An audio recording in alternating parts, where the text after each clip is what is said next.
जगत में प्रत्येक व्यक्ति को किसी ना किसी प्रकार की निर्बलता अवश्य होती। जैसे कोई बहुत तेजी से दौड़ नहीं पाता तो कोई अधिक भार नहीं उठा पाता, कोई असाध्य रोग से पीड़ित रहता है तो कोई पढ़े हुए पाठों को स्मरण में नहीं रख पाता। ऐसे अनेकों उदाहरण और भी हैं।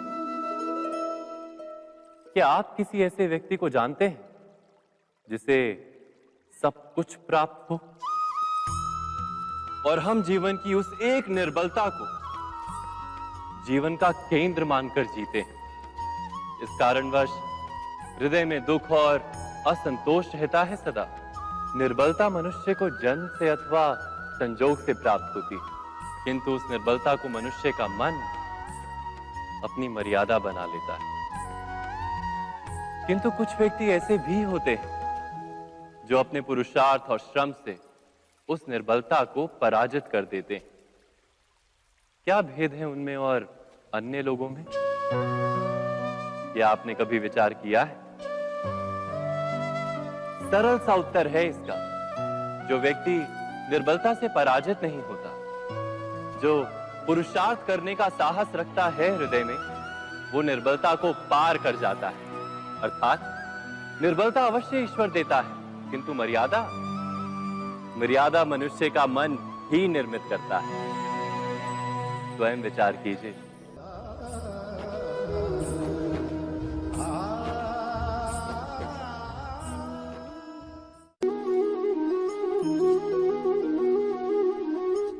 भविष्य का दूसरा नाम है संघर्ष। हृदय में आज इच्छा होती है और यदि पूर्ण नहीं हो पाती तो हृदय भविष्य की योजना बनाता है। भविष्य में इच्छा पूर्ण होगी ऐसी कल्पना करता रहता है, किंतु जीवन ना तो भविष्य में है ना अतीत में। जीवन तो इस क्षण का नाम है, अर्थात इस क्षण का अनुभव ही जीवन का अनुभव। पर हम ये जानते हुए भी इतना सा सत्य समझ नहीं पाते। या तो हम बीते हुए समय के स्मरणों को घेर कर बैठे रहते, या फिर आने वाले समय के लिए हम योजनाएं बनाते रहते हैं और जीवन जीवन बीत जाता है। एक सत्य यदि हम हृदय में उतार लें कि ना हम भविष्य देख सकते हैं, ना ही भविष्य निर्मित कर सकते हैं, हम तो केवल धैर्य और साहस के साथ भविष्य को आलिंगन दे सकते हैं, स्वागत कर सकते हैं भविष्य का। तो क्या जीवन का हर पल जीवन से नहीं भर जाएगा? स्वयं विचार कीजिए।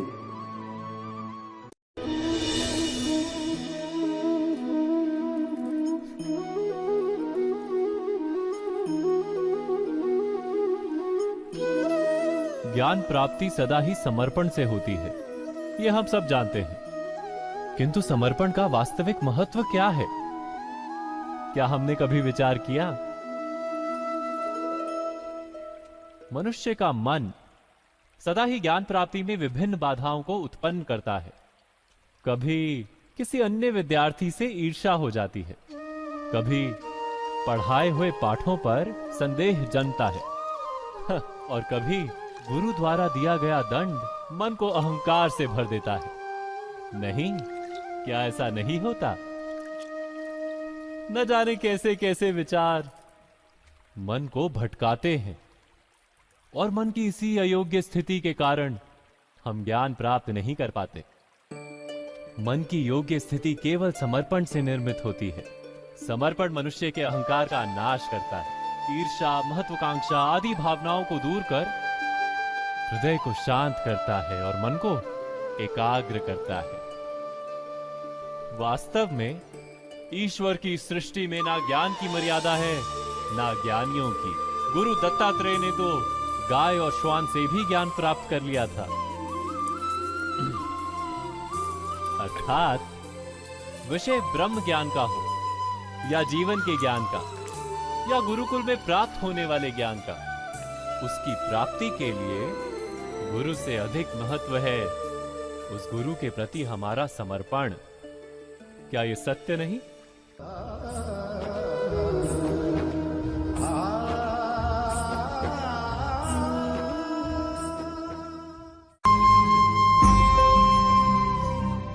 प्रत्येक मनुष्य के जीवन में ऐसा क्षण अवश्य आता है जब सारे स्वप्न, सारी आशाएं, सारे दृश्य ध्वस्त हो जाते हैं। जीवन के सारे आयोजन ही बिखर जाते हैं। एक और धर्म होता है और दूसरी ओर सुख। इसी को धर्म संकट कहते हैं। जब धर्म का वहन ही संकट हो और धर्म का त्याग ही सुख हो। विचार कीजिए, कभी किसी स्वजन के विरुद्ध सत्य बोलने का अवसर प्राप्त हो जाता है, कभी ठीक दरिद्रता के समय सरलता से चोरी करने का मार्ग प्राप्त हो जाता है, कभी किसी शक्तिशाली राजनेता या राजा के कर्मचारी का अधर्म प्रकट हो जाता है। सबके जीवन में ऐसी घटना बनती ही रहती है। अधिकतर लोग ऐसे किसी क्षण को धर्म संकट के रूप में जान ही नहीं पाते। हमें किसी प्रकार के संघर्ष का अनुभव ही नहीं होता। सहजता से सुख की ओर खींचे चले जाते हैं, जैसे मक्खी गुड़ की ओर खींची चली जाती। वास्तव में धर्म संकट का क्षण ईश्वर के निकट जाने का क्षण होता है। यदि हम संघर्षों से भयभीत ना, सुख की ओर आकर्षित ना, अपने धर्म पर दृढ़ रहे, तो ईश्वर का साक्षात्कार दूर नहीं।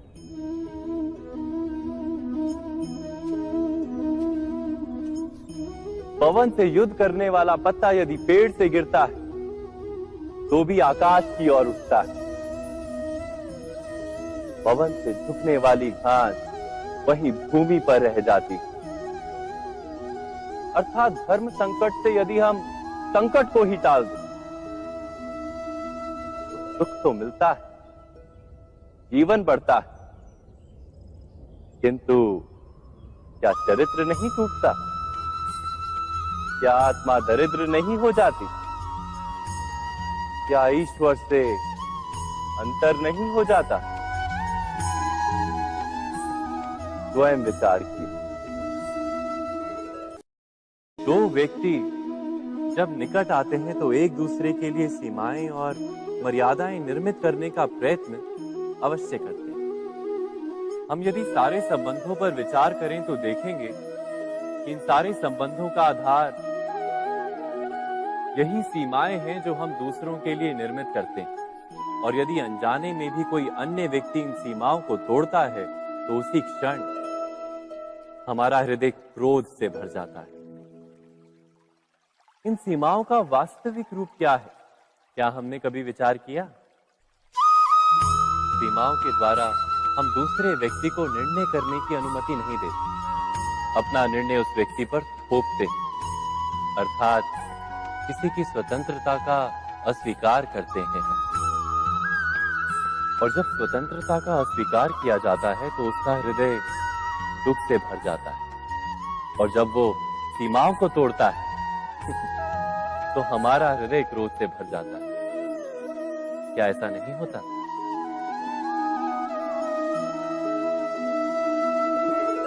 पर यदि एक दूसरे की स्वतंत्रता का सम्मान किया जाए तो किसी मर्यादाओं या सीमाओं की आवश्यकता ही नहीं होती।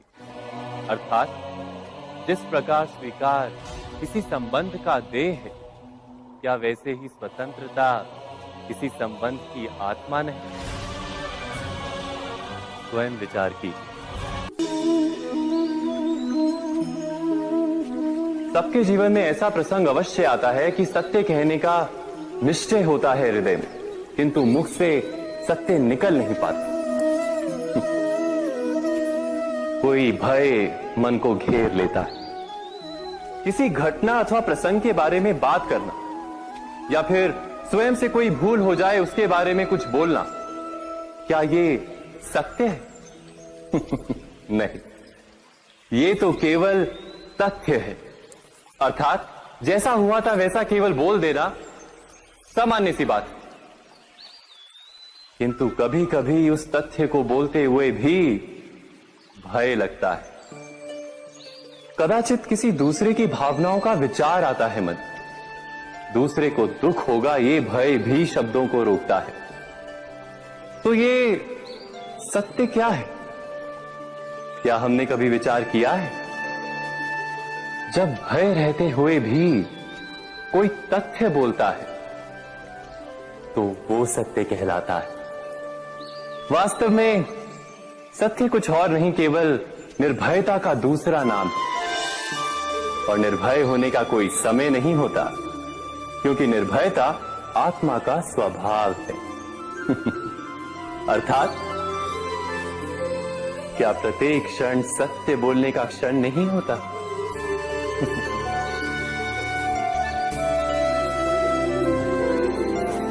स्वयं विचार कीजिए।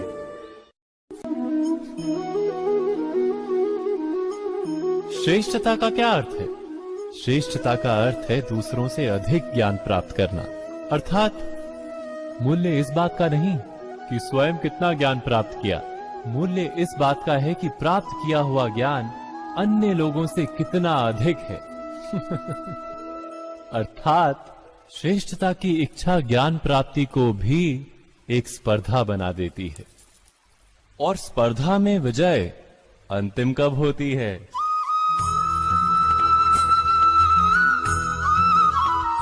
कुछ समय के लिए तो श्रेष्ठ बना जा सकता है, किंतु सदा के लिए कोई श्रेष्ठ नहीं रह पाता।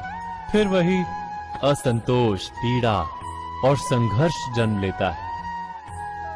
किंतु श्रेष्ठ बनने के बदले यदि उत्तम बनने का प्रयत्न करें तो क्या होगा?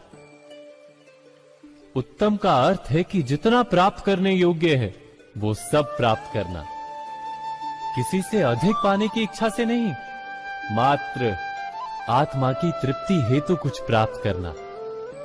उत्तम के मार्ग पर किसी अन्य से स्पर्धा नहीं होती, स्वयं अपने आप से स्पर्धा होती है। अर्थात उत्तम बनने का प्रयत्न करने वाले को देर अबेर सारा ज्ञान प्राप्त हो जाता है, बिना प्रयत्न के ही वो श्रेष्ठ बन जाता है। किंतु जो श्रेष्ठ बनने का प्रयत्न करता है वो श्रेष्ठ बने या ना बने, उत्तम कभी नहीं बन पाता।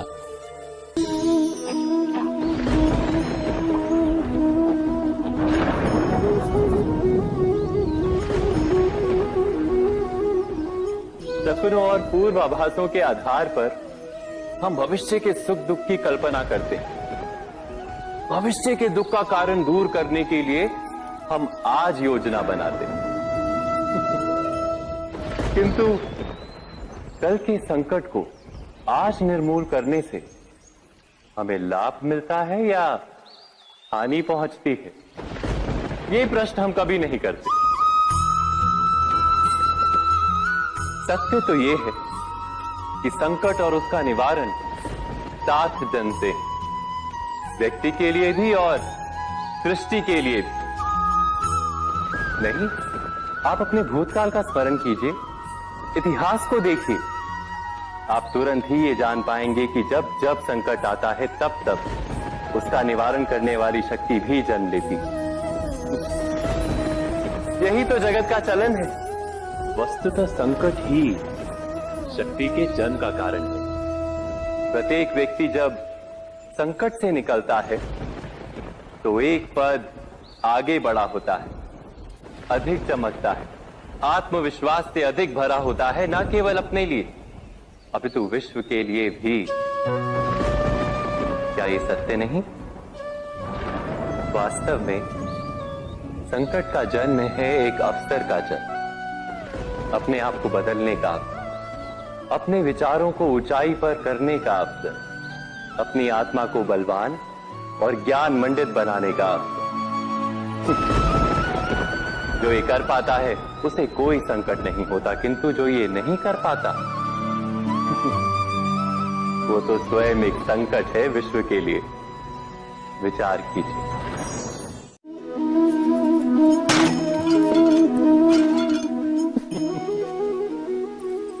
कभी कभी कोई घटना मनुष्य के जीवन की सारी योजनाओं को तोड़ देती और मनुष्य उस आघात को अपने जीवन का केंद्र मान लेता। पर क्या भविष्य मनुष्य की योजनाओं के आधार पर निर्मित होते हैं? नहीं। जिस प्रकार किसी ऊंचे पर्वत पर सर्वप्रथम चढ़ने वाला उस पर्वत की तलाई में बैठकर जो योजना बनाता है, क्या वही योजना उसे उस पर्वत की चोटी तक पहुंचाती है? नहीं। वास्तव में वो जैसे जैसे ऊपर चढ़ता है, वैसे वैसे उसे नई नई चुनौतियां, नई नई विडंबनाएं, नए नए अवरोध मिलते हैं। प्रत्येक पद पर वो अपने अगले पद का निर्णय करता है। प्रत्येक पद पर उसे अपनी योजनाओं को बदलना पड़ता है। कहीं पुरानी योजना उसे खाई में ना ढकेल दे। वो पर्वत को अपने योग्य नहीं बना पाता, केवल स्वयं को पर्वत के योग्य बना सकता है। क्या जीवन के साथ भी ऐसा ही नहीं? जब मनुष्य जीवन में किसी एक चुनौती को, एक अवरोध को अपने जीवन का केंद्र मान लेता है, अपने जीवन की गति को ही रोक देता है, तो वो अपने जीवन में सफल नहीं बन पाता और ना ही सुख और शांति प्राप्त कर पाता।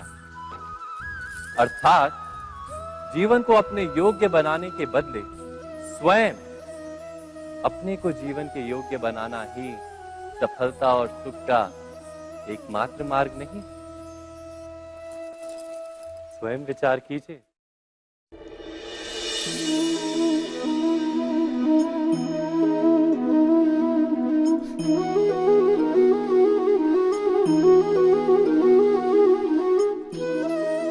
जीवन का हर क्षण निर्णय का क्षण होता है। प्रत्येक पद पर दूसरे पद के विषय में कोई निर्णय करना ही पड़ता है और निर्णय अपना प्रभाव छोड़ जाता है। आज किए गए निर्णय भविष्य में सुख अथवा दुख निर्मित करते हैं, ना केवल अपने लिए, अपने परिवार के लिए भी, आने वाली पीढ़ियों के लिए भी। जब कोई दुविधा सामने आती है तो मन व्याकुल हो जाता है, अनिश्चय से भर जाता है। निर्णय का वो क्षण युद्ध बन जाता है और मन बन जाता है युद्ध भूमि। अधिकतर निर्णय हम दुविधा का उपाय करने के लिए नहीं, केवल मन को शांत करने के लिए लेते हैं। पर क्या कोई दौड़ते हुए भोजन कर सकता है? नहीं। तो क्या युद्ध से जूझता हुआ मन कोई योग्य निर्णय ले पाएगा? वास्तव में शांत मन से जब कोई निर्णय करता है तो अपने लिए सुखद भविष्य बनाता है, किंतु अपने मन को शांत करने के लिए जब कोई निर्णय करता है तो वो व्यक्ति भविष्य में अपने लिए कांटों भरा वृक्ष लगाता है। स्वयं विचार कीजिएगा।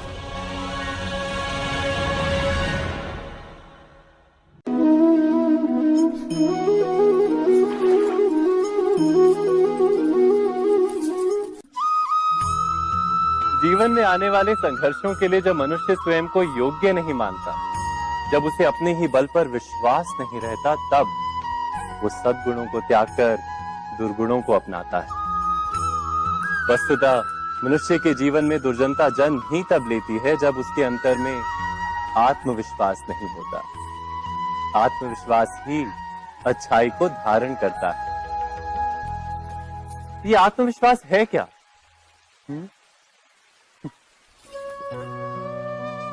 जब मनुष्य ये मानता है कि जीवन का संघर्ष उसे दुर्बल बनाता है, तो उसे अपने ऊपर विश्वास नहीं रहता।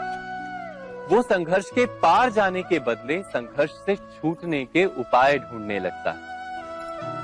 किंतु जब वो ये समझता है कि ये संघर्ष उसे अधिक शक्तिशाली बनाते हैं, ठीक जैसे व्यायाम करने से देह की शक्ति बढ़ती, तो प्रत्येक संघर्ष के साथ उसका उत्साह बढ़ता है। अर्थात आत्मविश्वास और कुछ भी नहीं, मन की स्थिति, जीवन को देखने का दृष्टिकोण मात्र है। और जीवन का दृष्टिकोण तो मनुष्य के अपने वश में होता है। स्वयं विचार कीजिए।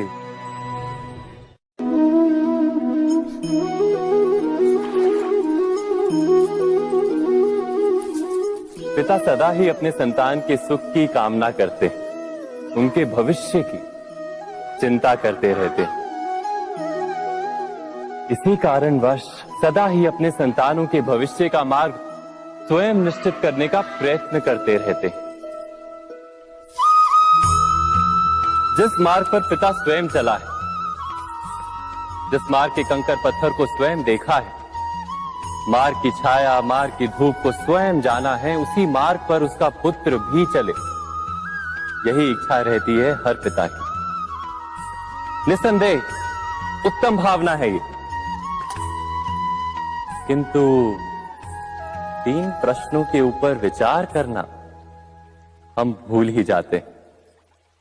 कौन से प्रश्न? प्रथम प्रश्न, क्या समय के साथ प्रत्येक मार्ग बदल नहीं जाते? क्या समय सदा ही नई चुनौतियों को लेकर नहीं आता? तो फिर बीते हुए समय के अनुभव नई पीढ़ी को किस प्रकार लाभ दे सकते हैं?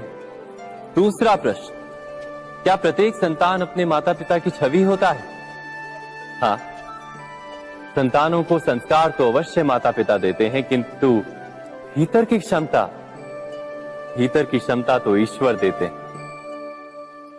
तो जिस मार्ग पर पिता को सफलता मिली है, विश्वास है कि उसी मार्ग पर उसकी संतानों को भी सफलता और सुख प्राप्त होगा। तीसरा प्रश्न, क्या जीवन के संघर्ष और चुनौतियां लाभकारी नहीं होती? क्या प्रत्येक नया प्रश्न एक नए उत्तर का द्वार नहीं खोलता? तो फिर संतानों को नए नए प्रश्नों, संघर्षों और चुनौतियों से दूर रखना, ये उनके लिए लाभ करना कहलाएगा या हानि पहुंचाना? अर्थात जिस प्रकार संतान के भविष्य का निर्माण करने के बदले उसके चरित्र का निर्माण करना श्रेष्ठ है, वैसे संतानों के जीवन का मार्ग निश्चित करने के बदले उन्हें नए संघर्षों के साथ जूझने के लिए मनोबल व ज्ञान देना अधिक लाभदायक नहीं होगा? स्वयं विचार